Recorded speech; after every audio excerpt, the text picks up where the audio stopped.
Olá, está no ar o Cultura Entrevista de hoje, cujo tema é a transformação pela qual passou a educação. Da palmatória até hoje, muito caminho foi percorrido, os conceitos mudaram e, obviamente, os resultados também. E o que pensa um educador que viu boa parte dessa mudança? O Cultura Entrevista recebe o professor José Amilar da Silveira, que está em Ipatinga desde 1965.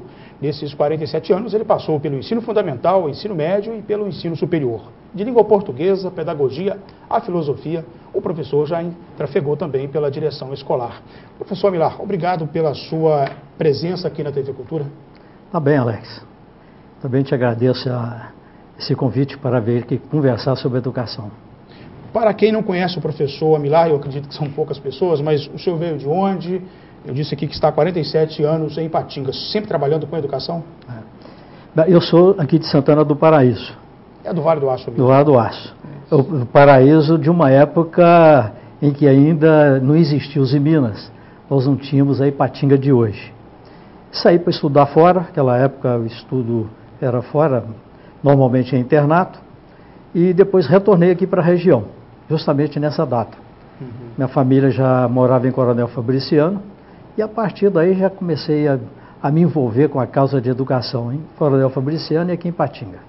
Tá, o senhor até recentemente estava no Colégio Angélica, mas tem também uma passagem pela Fundação São Francisco Xavier, no Colégio São Francisco, não é isso? No Colégio Angélica eu só fiquei lá um ano, na direção. Eu já havia sido professor lá há muito tempo atrás. A minha vida de trabalho mesmo em educação foi aqui em Ipatinga, especialmente no Colégio São Francisco Xavier. Atuei também em escola da rede pública do Estado, na rede municipal, fiz parte da equipe que participou do processo de fundação aqui do Colégio Municipal de Ipatinga. Tá, o senhor tem um pensamento que das profissões, a profissão do professor é das mais nobres, né? A arte de ensinar, a arte de encaminhar as pessoas para a vida profissional. Mas, como eu disse aqui na abertura do programa, muitas coisas mudaram ao longo dos anos. Qual o conhecimento que o senhor tem, professor Amilar? O que o senhor considera como o principal desafio ou os desafios maiores da educação na atualidade? Olha, Alex, realmente nós, durante esse tempo, né, a educação passou e continua passando, né, por transformações assim muito profundas. O próprio conceito da educação já guarda dentro dela esse processo de mudança. A educação está nesse processo permanente. Só que realmente nós tivemos mudanças muito significativas, muito profundas nesse espaço de tempo. E hoje nós enfrentamos grandes desafios. São muitos. Mas o principal desafio que eu vejo hoje na educação no nosso país, aqui na região, no país como um todo, é a melhoria da qualidade do ensino das nossas escolas. Nós temos visto uma série de indicadores de crescimento, de evolução nossa na área da educação, mas quase todos esses indicadores abrangem a parte do atendimento, a parte, vamos dizer assim, quantitativa do atendimento do alunado. Mas a melhoria qualitativa do nosso ensino, da educação, ainda está por acontecer. A melhoria, sobretudo, de resultados? Daquilo que o aluno consegue aprender? Olha, aí nós temos uma situação, inclusive, vamos dizer, uma situação estranha.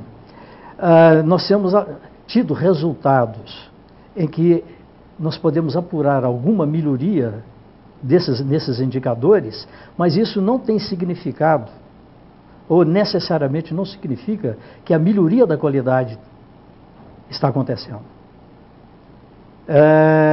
A maneira como nós elaboramos os critérios para apurar esse crescimento, nem sempre é possível dentro deles fazer a medida também da melhoria da qualidade. Recentemente nós vimos uma pesquisa dizendo que tem chegado alunos em um índice considerável no ensino superior que não sabe ler e interpretar corretamente. Quer dizer, isso é um sintoma. Justamente.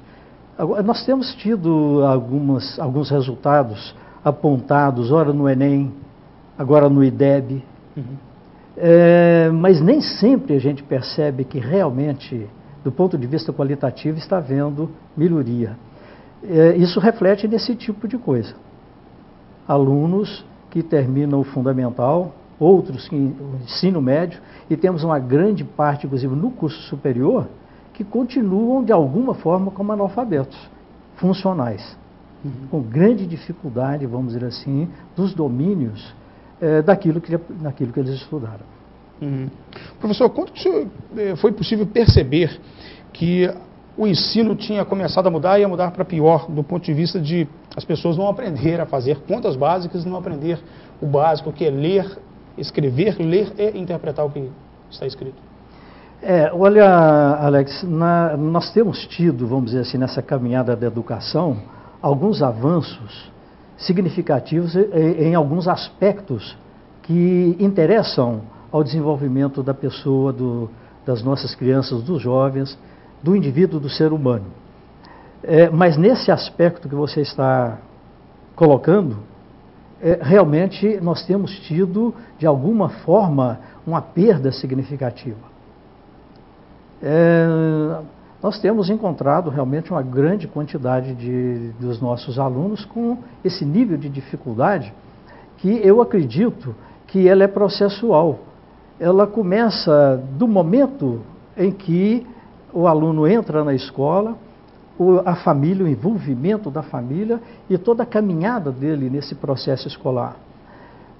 Em grande parte das nossas instituições de ensino, nós não temos, vamos dizer assim, um conjunto de programas e de processos que permitam a esse aluno fazer uma caminhada. Os programas de ensino, planejamentos de ensino, metodologias de ensino que se iniciam a entrada do aluno, muitas vezes não tem um processo de continuidade, de uma sequência durante a vida escolar desse aluno. É padronizado para toda a turma, para todo o alunado. Mas nem sempre isso tem uma continuidade. O aluno, quando muda de série, muda de professor, muda de programa, nem sempre esses programas têm uma sequência, uma continuidade adequada, trabalhada, prevista. E também a própria participação do aluno. Então a gente tem tido uma perda muito grande nessa caminhada. Antigamente, para se passar de série, era preciso provar no fim do ano que sabia a tabuada, né? Parece que a tabuada foi extirpada, foi extinta da realidade do ano. Hoje é trabalhada de outra maneira, né? Aquela forma como era trabalhada realmente já não havia uma existe cartilhazinha mais. com as operações básicas, mas principalmente a tabuada. Não era? Tinha sim. Não é mais trabalhada daquela forma. É uma pena que, às vezes, a maneira nova, ou os processos novos com que nós trabalhamos esses conhecimentos, eles não atingem os objetivos que a gente está querendo e que o aluno também está querendo. Vamos falar assim de uma forma bem clara. Era um negócio arcaico, mas que funcionava, um arcaico que funcionava? Funcionava de alguma maneira, sim. Funcionava, por uma série de razões, ela chegava onde se queria. Nem que fosse o critério da repetição, né? Não é? Da mesma forma que era a cartilha também, eu lembro. Eu sou da época da cartilha. Nós tínhamos nessa escola desse tempo, vamos dizer assim, uma série de procedimentos, de métodos e de metodologias, vamos dizer assim, né, que hoje nós já não temos mais. Ok. Cultura Entrevista, um pequeno intervalo. Nós voltamos logo na sequência com a entrevista aqui com o professor Amilar sobre as transformações na educação.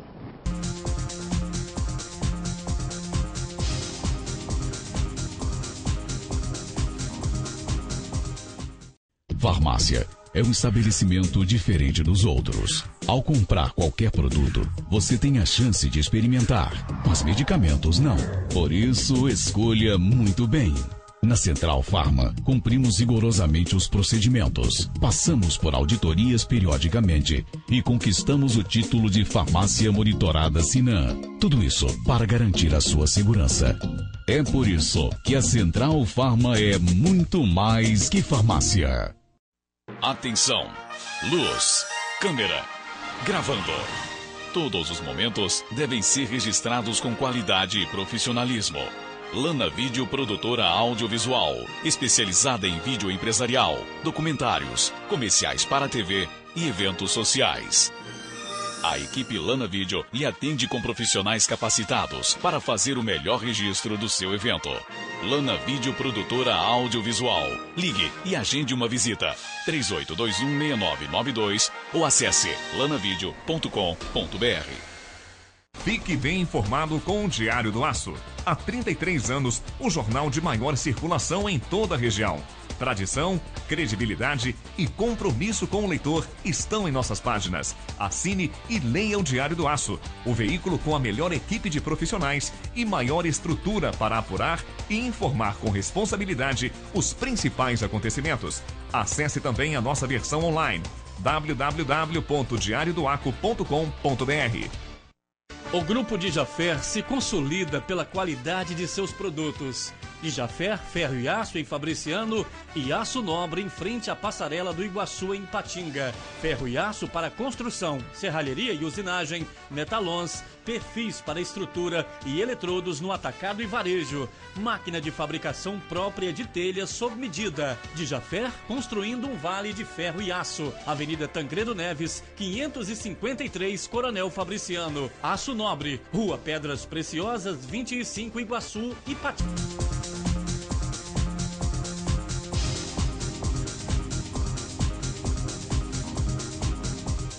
De volta ao Cultura Entrevista, que hoje recebe o professor Amilar, que veio nos falar sobre as transformações na educação. Quando falamos em transformações, professor Amilar, nos lembramos bem que quando entramos na escola, a figura do professor, a pessoa do professor era uma pessoa de respeito, havia todo um respeito. Quando o professor falava, o aluno ficava quieto.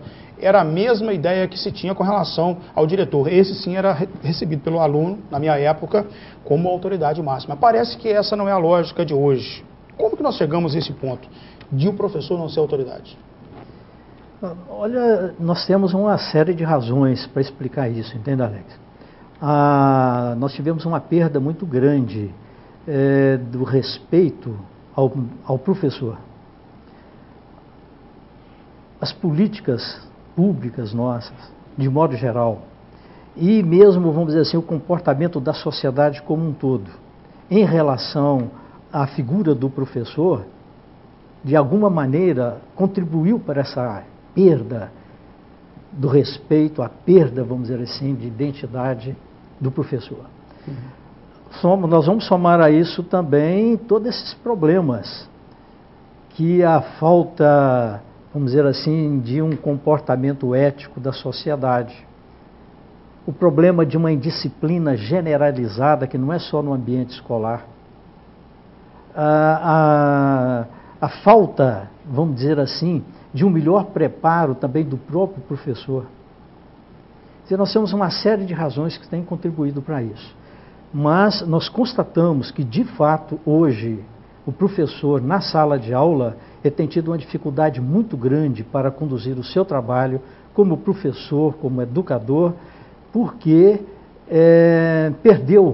ele perdeu muito essa áurea que já teve. A falta de respeito com o professor nas nossas salas de aula é muito grande.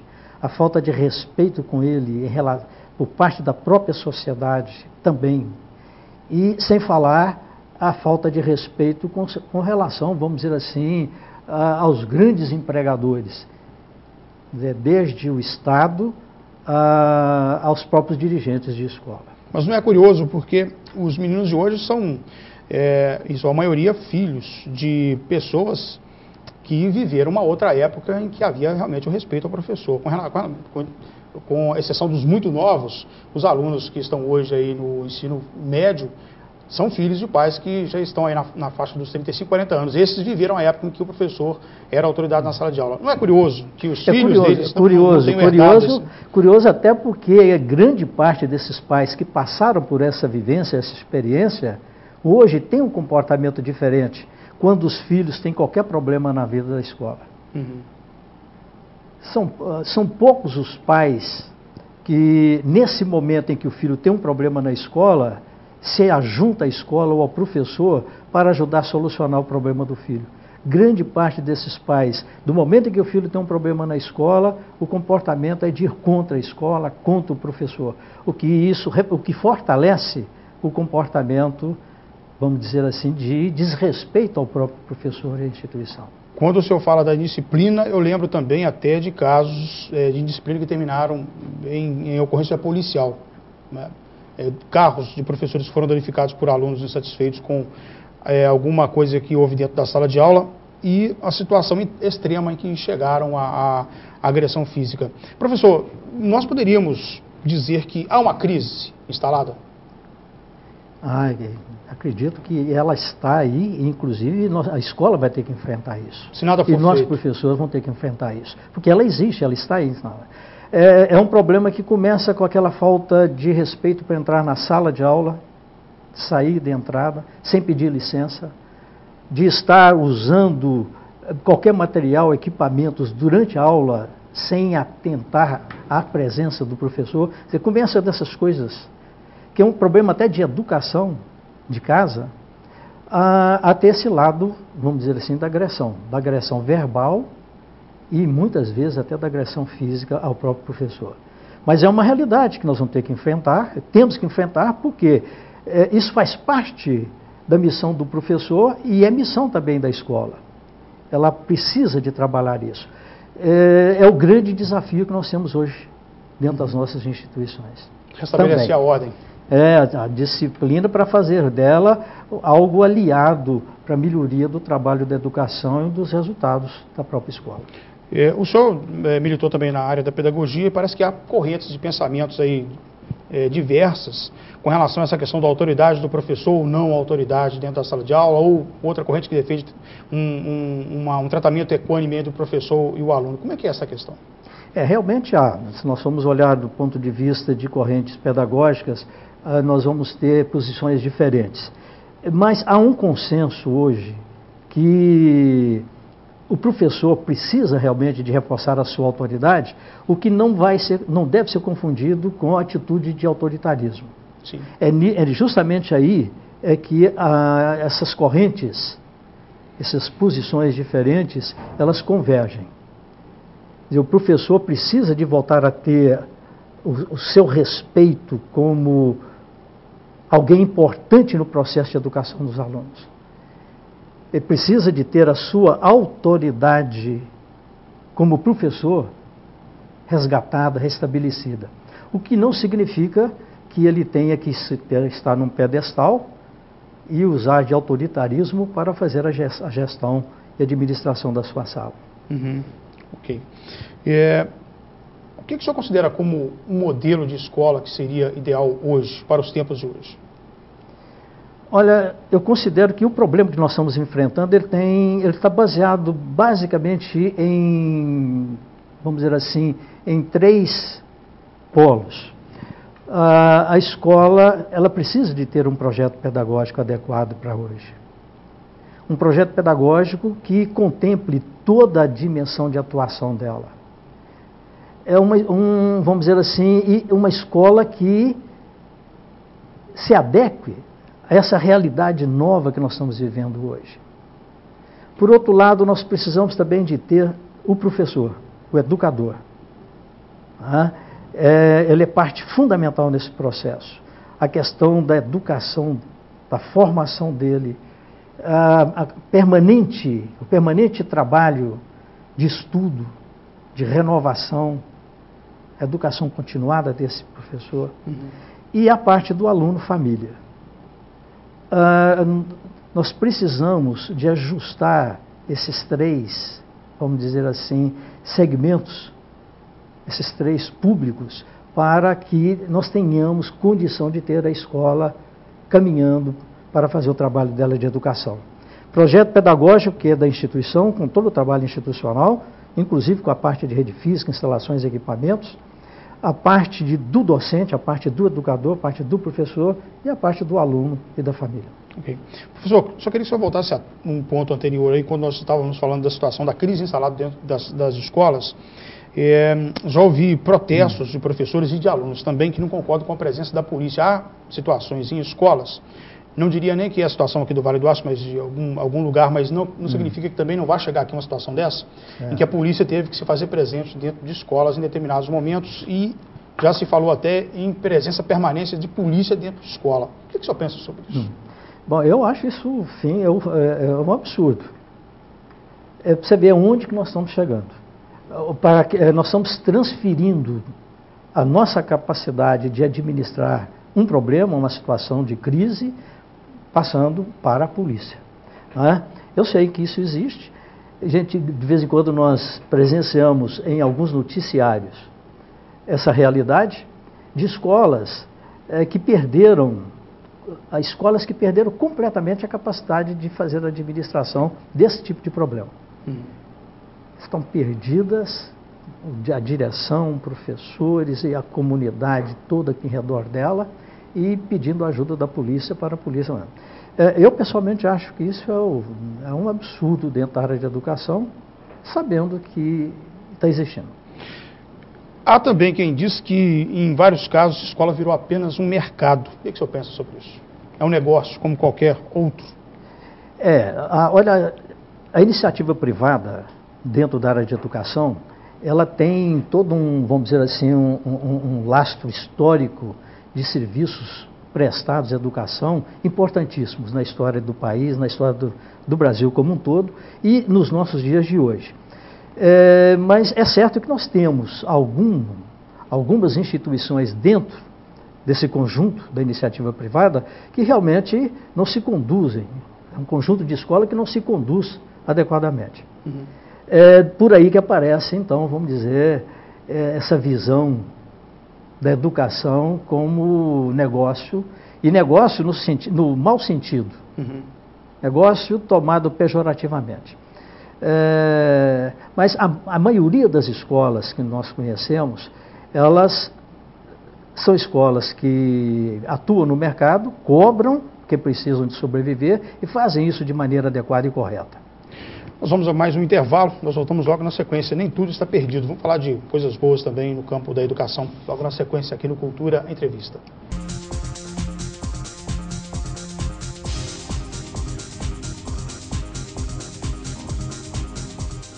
Não apague o sorriso de quem cuida da nossa cidade. Nossos agentes ambientais pedem a sua colaboração. Descarte seringas, cacos de vidros, espetos de churrasco, pregos e latas de conservas com os devidos cuidados. Embale-os antes do descarte. A gente cuidando da nossa cidade sem acidentes. Coleta Segura, o seu jeito de cuidar dos agentes ambientais. Vital Engenharia Ambiental. Se você não quer ter dor de cabeça na hora de fazer seus serviços gráficos, procure a Gráfica Arte Publish. Moderno parque gráfico com profissionais atualizados e prontos a atender com rapidez, a cortesia e a pontualidade que o mercado exige. Gráfica Arte Publish, sinônimo de qualidade em serviços gráficos. Atendimento em sede própria, com assessoria jornalística, fotolito eletrônico e criações de peças publicitárias. Gráfica Arte Publish, mais do que impressão, impressiona. Avenida Londrina, 400, Veneza 2, Ipatinga, 3822-6019.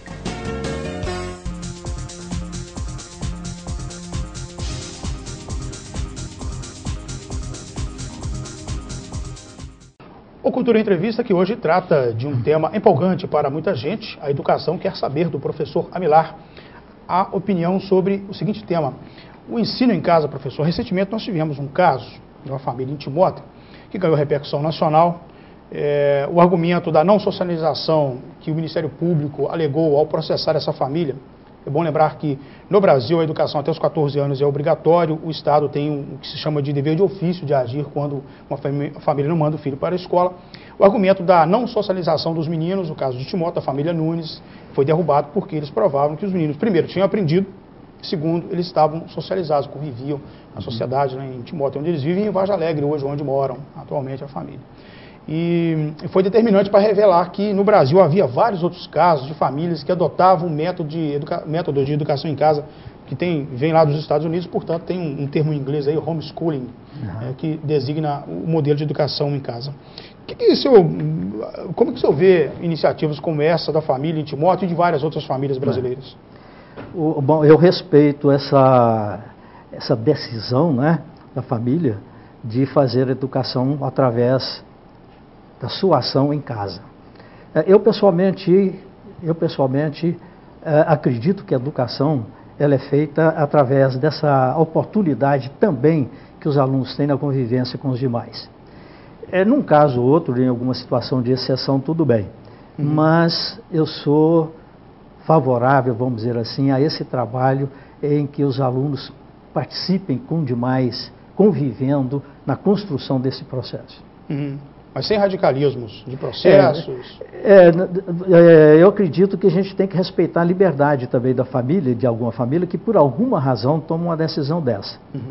Só que eu vejo isso sempre como uma situação de exceção. Eu acredito que isso não poderia se constituir como regra de um processo de educação. Eu acredito que a perda para a educação das nossas crianças e da sociedade como um todo seria muito maior se a condução da educação fosse feita exclusivamente ou, na maioria das vezes, por famílias individualizadas.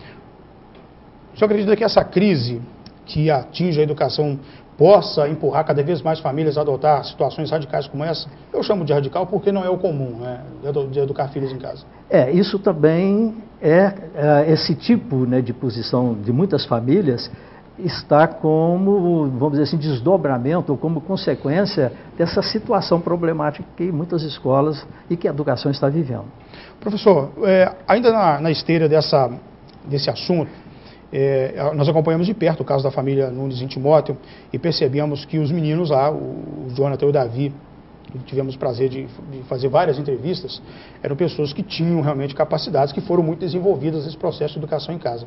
O senhor, inclusive, tem um projeto nessa área, presta consultoria nessa área, justamente para perceber dentro das escolas essas potencialidades dos estudantes. Como é que é isso? Alex, é o seguinte, nós temos nas nossas escolas, já criamos uma maneira de trabalhar nas nossas escolas pelo chamado atendimento do aluno médio. Quer dizer, nós temos nas nossas instituições, em cada sala de aula, um grupo de alunos que tem um nível de inteligência, um nível de, vamos dizer assim, de aproveitamento escolar bem próximo um do outro. E temos um outro grupo de alunos que tem mais dificuldade, que tem que desenvolver um esforço a mais para acompanhar esse grupo médio. E, por outro lado, nós temos um outro grupo de alunos, e esses grupos, esse geralmente é menor, que está acima desse grupo médio.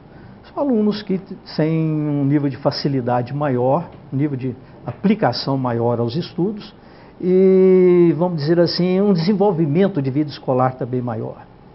Dentro desse grupinho que está acima do número médio, costumamos ter um caso ou outro de alunos que têm talentos mesmo.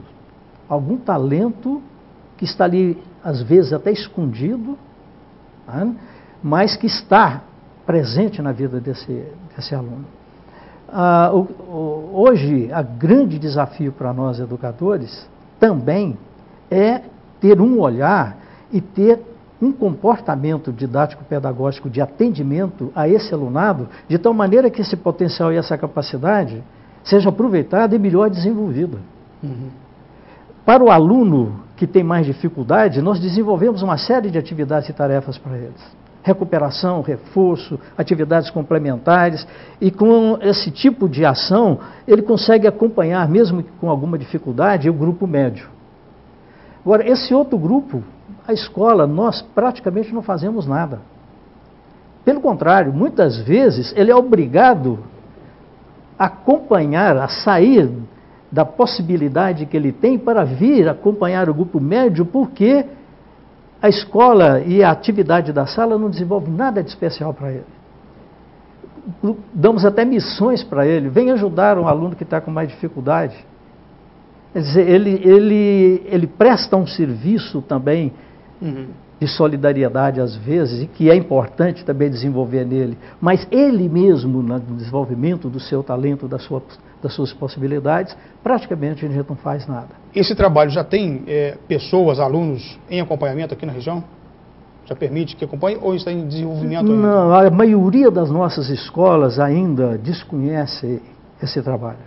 A grande maioria. Nós temos algumas atividades pontuais, algumas atividades isoladas daqui e dali, mas isso não faz parte do projeto de educação das escolas. Ainda não faz? Ainda não faz. Mas deverá fazer, né? Justamente. Nós temos uma perda hoje no país, aproximadamente, são dados estatísticos levantados pelos estudiosos dessa área, 30% da inteligência estudantil brasileira se perde nos processos e nas atividades escolares. O que significa isso? São alunos que poderiam se desenvolver durante essa fase escolar muito mais do que de fato se desenvolve. É o país perdendo uma força E isso sem contar a capacidade, a possibilidade, a oportunidade para o desenvolvimento das pessoas. As pessoas precisam desenvolver também. Aliás, é o ponto de partida. É o direito desse indivíduo como ser humano de se desenvolver dentro dessa... Já que o senhor falou isso aí, eu me lembro que há poucos dias eu acompanhava uma entrevista com um economista, até de renome, e ele lembrava que já há 20 anos ou mais, os chineses começaram a acompanhar dentro das salas de aula aquelas pessoas que tinham uma capacidade maior e mandaram esses pequenos gênios, vamos dizer assim, para estudar em Londres, em Nova York, em Washington, enfim, procurar as maiores faculdades do mundo. E isso explica por que a China hoje é um potencial econômico. Né? Justamente. A China produz tem grandes engenheiros. Esses países, inclusive os países ali do leste da Ásia, e os países, né, os grandes países da Europa, dos Estados Unidos, e o próprio Estados Unidos e o Canadá, a partir, sobretudo, da década, olha para você ver, da década de 80 para cá, não é coisa tão antiga, de 80, é que começaram a estabelecer políticas públicas para aproveitar a inteligência do seu jovem, a inteligência da criança e do jovem desses países. Né? Nós sabemos hoje que no Brasil, grande parte dos nossos pesquisadores, essas pessoas, vamos dizer assim, que poderiam contribuir muito para a ciência do país, a grande parte deles, a qualquer momento que recebe a oferta do exterior, vão embora. Começam um trabalho nos laboratórios das nossas grandes universidades, com pouco tempo são descobertos por algum centro de estudo, alguma universidade de fora, ou mesmo atividade econômica, os grandes laboratórios, e leva essas pessoas. Quer dizer, vai agregar valores para produtos estrangeiros. Né? Professor, vamos falar um pouco de situações mais íntimas, vamos chamar assim. Como é que é para um professor que tem a luta que o senhor tem, a batalha que o senhor tem, passar na rua, ver lá um outdoor, uma empresa homenageando um operário, um trabalhador que se destacou lá na sua liderança, no seu trabalho, na sua atividade profissional, ou mesmo abrir um jornal pela manhã e descobrir que ali tem uma entrevista, um assunto interessante, uma personalidade importante da cidade. Aí você lembra, mas espera aí, esse menino era aquele menino que ficava lá no canto da sala de aula, não falava nada, ele ficava quietinho, olha só, virou um grande profissional, ou virou um juiz aqui, um advogado, uma pessoa importante, um professor, um diretor escolar, e está aqui no jornal hoje dando entrevista, explicando alguma coisa importante para a sociedade. Para o professor ver um resultado como isso, como é? Ô Alex, realmente isso mexe muito com a gente, entende? Mexe muito com o coração da gente, entende? Eu, pessoalmente, fico muito feliz. É uma satisfação diferente, uma alegria diferente. Quando eu me encontro aí com alunos, ex-alunos, pessoas, são cidadãos, estão por aí, entende? Casados, muitos profissionais dos mais variados segmentos, e tocando a vida deles, realizando-se como ser humano, como pessoa, participando da vida da sociedade, e foi um ex-aluno, entende? Realmente isso deixa a gente muito feliz. Num caso desse que você está citando, então, nem conta. Porque nós tivemos realmente muitos alunos nas nossas salas, que aparentemente apagados, quase que não percebidos quase dentro da sala. E são justamente essas inteligências que às vezes nós não cuidamos dela direito lá. E num determinado momento da vida aquilo aflorou. E hoje às vezes se torna um operário, vamos dizer assim, que merece esse reconhecimento, um empresário, e vai por aí. Eu fico feliz, gratificado com isso. Talvez esse seja um dos grandes retornos para o educador hoje no Brasil. Eu acho que, inclusive, a nossa profissão de professor, com essas mazelas, essas coisas que nós estávamos falando aí, eu sou apaixonado. Gosto de ser professor, entende? Eu me identifico por ser professor. Né? E eu acredito que todos nós, não só eu só, nós ficamos felizes com esse tipo de resultado que os alunos conseguem. Manifestação de gratidão vem também dos alunos? Dos ex-alunos? Tem. Eles são muito generosos. De modo geral, são muito bons. São até melhores do que, vamos dizer, que os próprios professores que eles tiveram, entende? Eu tenho reconhecimento de toda a natureza. Mas a maior demonstração que a gente tem geralmente é de muito carinho. Muito carinho. Professor, chegamos aqui ao fim do Cultura Entrevista. Eu quero agradecer por o senhor ter disponibilizado o tempo e ter vindo aqui. Quero agradecer a sua presença na TV Cultura. Eu te agradeço também, viu, Alex? Falar sobre educação para mim é sempre um prazer e estarei sempre à disposição.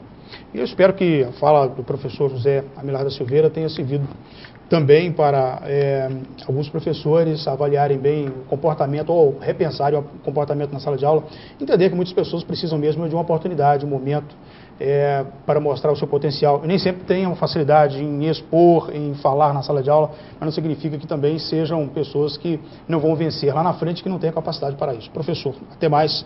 Cultura Entrevista fica por aqui. Uma ótima semana.